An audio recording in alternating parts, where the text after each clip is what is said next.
এই সরকার যদি ব্যর্থ হয় তাহলে আমাদের আন্দোলনের ফসল যাদের আত্মত্যাগ সকল বিফলে যাবে।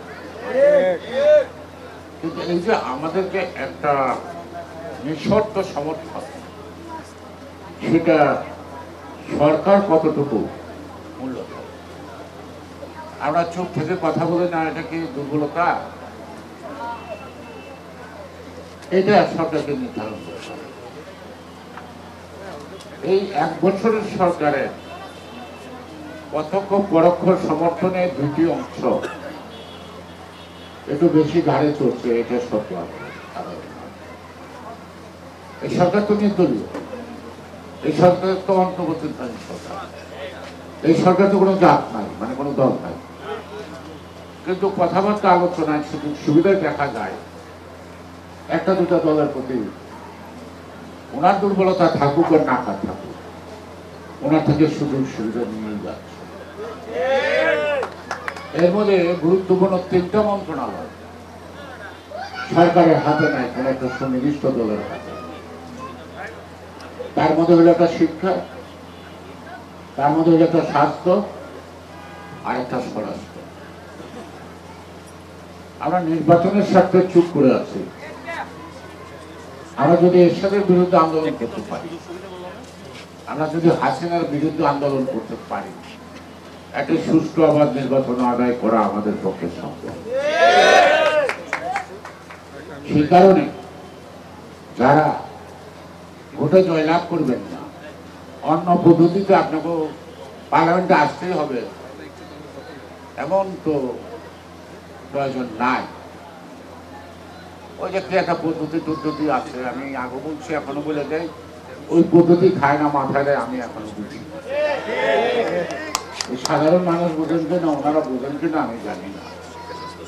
কোন দেশ আছে তাও বলতে পারবো না, যে দেশে আছে সেই দেশের অবস্থা কি তাও আমাদের জানা নেই। আমেরিকা, ব্রিটেন, ইউরোপীয় ইউনিয়ন, যত গণতান্ত্রিক দেশ আছে সব দেশেই নির্বাচন সরাসরি পায় নাকি? এখন আপনাদের মা বাবা যখন বিয়ে করছে, এমনও হইতে পারে আপনার দাদা নানা একসঙ্গে বসে ঠিক করছে, বিয়ের দিন দেখা হচ্ছে, তাও এক ঘরে আরেক ঘরে মাঝখানে কথাবার্তা নেওয়া করছে, কবুল করা কথা। হয়তো তার কবুল হওয়ার পরে স্বামী স্ত্রীকে চিনছে, স্ত্রী স্বামীকে চিনছে। সেই জমানা কি আছে? এখন আছে? আপনার মেয়ে আপনার কথা মতো কি একটা ছেলে পছন্দ করবো? আপনাকে কমপক্ষে ছেলেরও মত দিতে হবে, মেয়েরও মত দিতে হবে, সকলের মতামতে আগে দূর করতে হবে। আপনি যারা ভোট দেবেন তারা চিনেন না, জানেন না, কারে ভোট দেবেন? কারে ভোট দেবেন? অন্ধকারের মধ্যে ভোট দেবেন লালবাগের মানুষ একজন রে, আর দেখা যাবে যে এখানে ওই কুষ্টিয়া থেকে একজন এসে এমপি। আপনি তো সুখে দুঃখে সাধারণ মানুষ যাকে সামনে পাবে তার কথাই তো ভাববে, তাই না? তার মানুষের তো বিভিন্ন সমস্যা থাকে। এখন আজকে লালবাগের মানুষ, এই অঞ্চলের মানুষ একসঙ্গে হচ্ছে সামনে পূজাকে কেন্দ্র করে, মানে কুষ্টিয়ার এমপি হলে তো এটা করতে পারতো না, তার ডাকে চলে আসতো।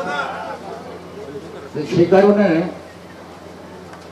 যারা পাকিস্তান সৃষ্টিতে বাধা দিচ্ছে, যারা বাংলাদেশের সৃষ্টিতে বাধা দিচ্ছে, তারা আগামী নির্বাচনটা যাতে না হয় তা ভুল করার চেষ্টা করছে।